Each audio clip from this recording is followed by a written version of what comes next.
दोस्तों आपका स्वागत है। आज हम रिव्यू करने जा रहे हैं स्मर्फ, जो कि 2011 में रिलीज़ हुई थी। तो यह कहानी नीले नीले स्मर्फ की है, जो घने जंगलों के बीच में इंसान की आबादी से दूर एक स्मर्फ नगरी में रहते हैं। हालांकि दुनिया के लोग इन्हें काल्पनिक मानते हैं और बच्चों के इमेजिनेशन और किताबों तक ही सीमित रखते हैं, लेकिन कहानी के लेखक इसे डिफर करते हैं। कहानी की शुरुआत में हमें दो हंस की जोड़ी स्मर्फ को लेकर आसमान में उड़ते हुए दिखाई देते हैं। तभी एक जादुई दरवाजा खुलता है और स्मर्फ उसके अंदर एंट्री कर लेते हैं। यह एक स्मर्फ नगरी है जहाँ पर स्मर्फ ब्लू मून फेस्टिवल की तैयारी कर रहे हैं। लोग डांस रिहर्सल करने में बहुत खुश है। उनकी यह खुशी कुछ समय के लिए रहती है, क्योंकि वहाँ पे क्लमजी नाम का लड़का आता है और डांस रिहर्सल के चक्कर में सब कुछ तहस नहस कर देता है। हालांकि उसे डांस रिहर्सल में एंट्री नहीं दी जाती है, क्योंकि वह डांस कम और तोड़फोड़ ज़्यादा करता है। हर कहानी की तरह इस कहानी में भी एक विलन है जिसका नाम गार्गमल जादूगर है। वह स्मर्फ को मारकर उनकी जादुई शक्ति लेना चाहता है। दूसरी तरफ हमें पापा जी नाम के स्मर्फ दिखाई देते हैं, जिन्हें अपने एक्सपीरियंस से भविष्य देखना आता है। और पापा जी यह देखते हैं कि क्लमजी की नादानी की वजह से गार्गमल बहुत सारे स्मर्फ को कैद कर लेता है। तभी वहाँ पे क्लमजी आ जाता है और पापा जी से परमिशन लेता है कि वह जंगल में जड़ी बूटियाँ ढूंढने जा रहा है।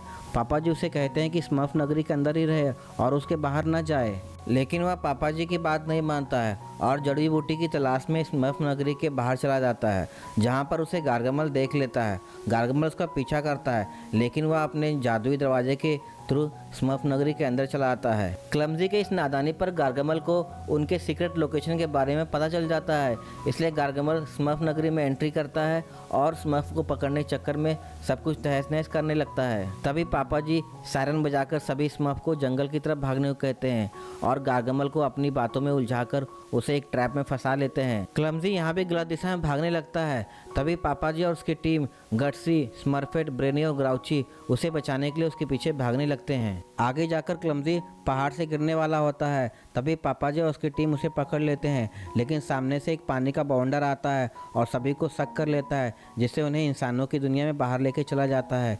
उन्हें देखकर गार्गमल भी उनके पीछे पीछे इंसानों की दुनिया में चला आता है। इंसानों की दुनिया देखकर स्मर्फ बहुत दंग रह जाते हैं।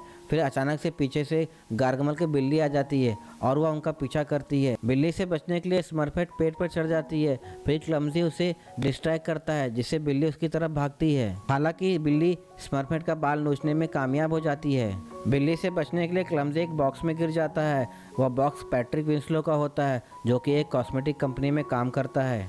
सारे स्मर्फ पैट्रिक का पीछा करते हैं और टैक्सी के ऊपर कूद जाते हैं। उन्हें देखकर गार्गमल भी उनका पीछा करता है और टैक्सी से टकराकर वह नीचे गिर जाता है। क्लमजी की तलाश में पैट्रिक का पीछा करते करते स्मर्फ पैट्रिक के घर पहुंच जाते हैं, जहां पर पैट्रिक अपना बॉक्स रखता है और अपनी प्रेग्नेंट वाइफ से बात करने लगता है। इसी मौके का फ़ायदा उठाकर क्लमजी बाहर आने की कोशिश करता है। जैसे ही वह बाहर आता है, उसका सामने एक कुत्ते से होता है। कुत्ता उसका पीछा करता है और उसे बचने के लिए वह बाथरूम में जाकर छिप जाता है, लेकिन क्लमजी अपनी उटपटांग हरकतों से पैट्रिक की वाइफ को जगा देता है। पैट्रिक की वाइफ बाथरूम में चेक करने आती है, तभी वह स्मर्फ को देख लेती है और उसे देखकर बहुत ही घबरा जाती है, लेकिन वह इतना क्यूट होता है कि अंत में वह उससे दोस्ती कर लेती है।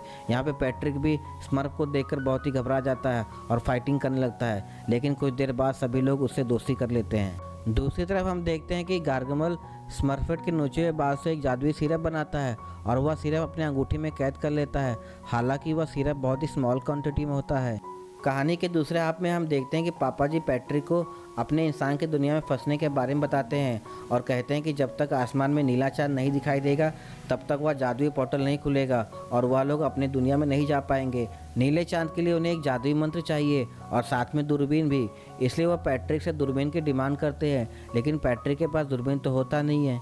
अगले सीन में हम देखते हैं कि हस्बैंड वाइफ अपने रूटीन काम के लिए बाहर जाते हैं और साथ में स्मर्फ को यह एडवाइस करते हैं कि वह घर के अंदर ही रहे, क्योंकि बाहर की दुनिया उनके लिए बिल्कुल सेफ नहीं है। लेकिन पापा जी को दूरबीन चाहिए ही था, इसलिए वह क्लमजी को घर पर छोड़कर बाकी लोग पैट्रिक का पीछा करने लगते हैं।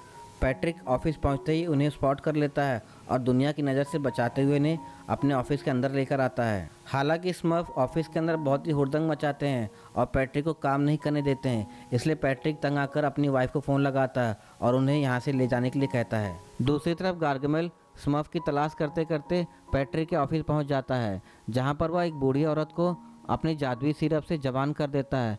यह देखकर पैट्रिक की पॉज बहुत खुश होती है और उसका सिगरेट पाने के लिए उससे दोस्ती कर लेती है। रास्ते में जाते वक्त गट्सी दूरबीन स्पॉट कर लेता है और उसे पाने के लिए सारे स्मर्फ मॉल के अंदर घुस जाते हैं, जिसे देखकर पैट्रिक की वाइफ बहुत पैनिक हो जाती है और वह पैट्रिक को फ़ोन लगाती है और उसे जल्दी वहां आने के लिए कहती है। हालांकि स्मर्फ मॉल के अंदर बहुत एंजॉय कर रहे थे, लेकिन वहाँ पे गार्गमल वैक्यूम सकर लेकर आ जाता है और सभी को एक एक करके पकड़ लेता है। जल्दी जल्दी में वह बिल्ली भी उसके अंदर शक हो जाती है और उसे बाहर निकालने के लिए पैट्रिक उसकी मदद करता है और इसी दरमियान सारे स्मर्फ भी बाहर आ जाते हैं। गार्गमल की इस हरकत से पुलिस उसे गिरफ्तार कर लेती है। अगले सीन में हम देखते हैं कि पापा जी तारों की दिशा देख रहे हैं, लेकिन बाकी स्मर्फ बहुत ही उदास हैं क्योंकि उन्हें घर गए बहुत दिन हो गया है। इसलिए पैट्रिक उनका मन बहलाने के लिए गाने बजाता है और उनके साथ एंजॉय करने लगता है। लेकिन इसी मस्ती में क्लमजी से पैट्रिक के लैपटॉप से गलत ऐड सेंड हो जाता है, जो कि ब्लू मून का ऐड होता है। दूसरी तरफ जेल में गार्गमल एक तितली को बस में कर लेता है और उसे अपना झुंड लाने को कहता है। अगले दिन तितली अपना झुंड लेकर आता है और गार्गमल को रेस्क्यू कर लेता है। कहानी के फाइनल चैप्टर में हम देखते हैं कि स्मर्फ बहुत खुश है क्योंकि नीला चांद कब आने वाला है या पापा जी को पता चल गया है। तभी स्मर्फेट को खिड़की के बाहर बिलबोर्ड पे नीला चांद दिखाई देता है और वह कहती है कि जब हमें नीला चांद अभी दिख रहा है तो रात का वेट क्यों करना है। स्मर्फेट की बात सुनकर पैट्रिक खिड़की की तरफ जाता है और बिलबोर्ड पर गलत ऐड देखकर बहुत गुस्सा करता है। वह सभी से इसके बारे में पूछता है।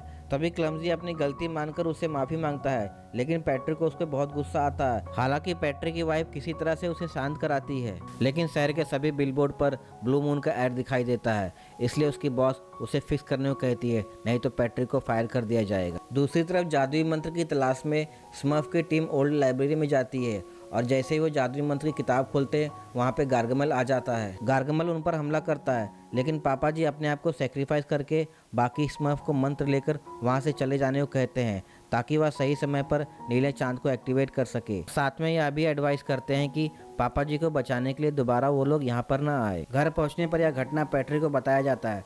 तभी सब लोग यह डिसाइड करते हैं कि पापा के बिना वो लोग स्मर्फ नगरी नहीं जाएंगे, इसलिए सभी लोग पापा को रेस्क्यू करने के लिए निकल पड़ते हैं और यहाँ पर गार्गमल पापा जी को टॉर्चर करके उनकी जादुई शक्ति निकाल रहा है। दूसरी तरफ जादुई मंत्र पाकर ब्रेनी नीले चांद को एक्टिवेट कर देता है, जिससे पोर्टल खुल जाता है। पोर्टल खुलने पे सारे स्मर्फ की आर्मी आ जाती है और गार्गमल पे अटैक कर देती है।